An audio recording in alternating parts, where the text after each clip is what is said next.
আসসালামু আলাইকুম ওয়া রাহমাতুল্লাহি ওয়া বারাকাতুহু। প্রিয় দর্শক, আশা করি ভালো আছেন। ভালো থাকাই কামনা। যাদের কথা মানুষ শুনতে চায় না বা যাদের প্রজ্ঞাপূর্ণ কথা আসে না, তাদের জন্য আজকে আমি একটি বিশেষ আমল নিয়ে হাজির হয়েছি। এই আমল করলে ইনশাআল্লাহ আপনার মুখ থেকে, আপনার জিহ্বা থেকে, জবান থেকে সুন্দর সুন্দর প্রজ্ঞাপূর্ণ কথা বের হয়ে আসবে। এটি একটি কোরআনী আমল।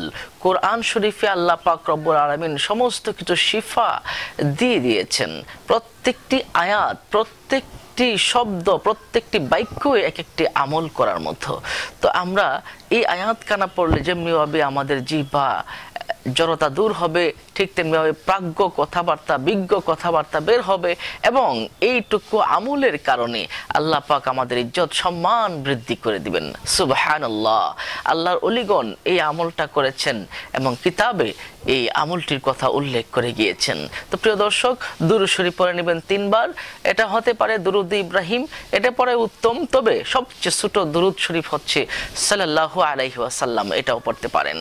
আয়াতখানা হচ্ছে আমল, আমরা যে আয়াতখানা দিয়ে করব এটা হচ্ছে রব্বি হাবলি হুকমান ওয়া আলহিকনি বিস-সালিহিন ওয়াজআলনি লিসানা সিদকিন ফিল আখিরিন ওয়াজআলনি মিন ওয়ারাসাতি জান্নাতি নাঈম।